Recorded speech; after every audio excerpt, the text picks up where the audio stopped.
about forward-looking volatility? If we're observing, let's say at this point in time, let's say this is today, we're observing like a 13% realized volatility. Is that fair to say? So that's on a 30-day rolling basis. Is that fair to say we're going to see similar volatility for the next 30 days? Or should we use a different measure? Is there a better forward-looking measure? There certainly is. And that brings us to implied volatility. Now, implied volatility is very interesting because it directly comes from the options markets, directly comes from inverting the Black-Scholes model. So I have a lot of videos discussing the Black-Scholes equation, the subsequent solution, the Black-Scholes model. I highly recommend you check those out if you're interested. I'm not going to do a deep dive into that topic herein. Rather, we're going to use the Black-Scholes model to come up with this implied volatility. So how do we do that? Well, given the Black-Scholes model, what we can do is we can use the market option price to back out the volatility required to produce the prices observed in the market. And that volatility required is the so-called implied volatility. And what this is essentially what traders are pricing volatility at in a forward-looking sense.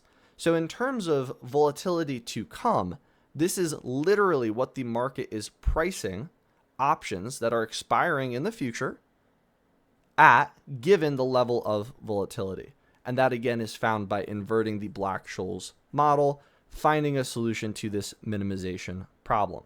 So what are we looking at here? Well, we're looking at a very important chart. This is going to make the distinction between a backward-looking measure of volatility and a forward-looking measure of volatility.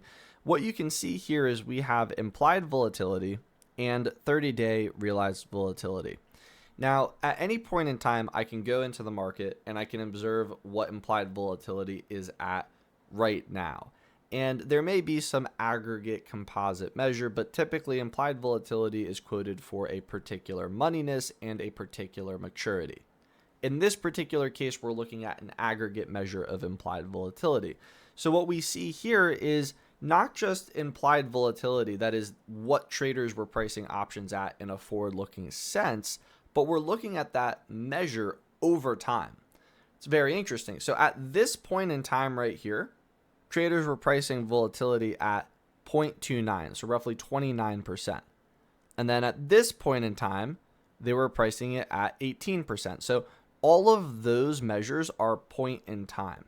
That is a point in time measure for implied volatility.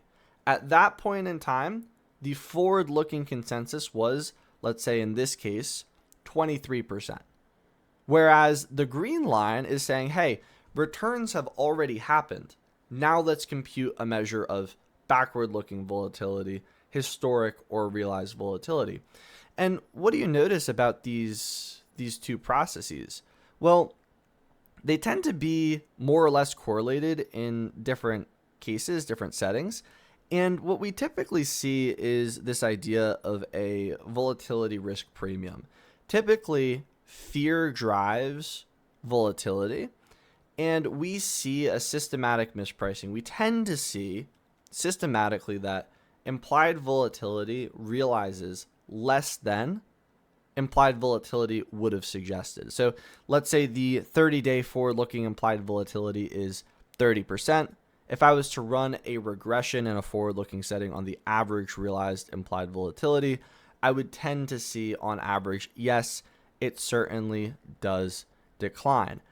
After studying quantitative finance at the undergraduate and graduate level, master's, PhD, I was not satisfied with the transition from academia to industry, which is exactly why I built QuantGuild.com to help you master your quantitative skills for roles as a trader, a market maker, or a quant in the financial services industry with an adaptive practice engine that scales with your skill level so you can progress to more and more difficult topics. Over 100 hours of lecture content taught by myself, everything from A to Z. We're talking about first principles to the postgraduate level in coding, stats, math, data science, research. The list goes on. Quant Guild is the platform that I wish I had when I was coming up to be a quant, and that is exactly why I built it for you guys. So if you're looking for roles in the financial services industry as a trader, a market maker, or a quant, check out quantguild.com to master your quantitative skills.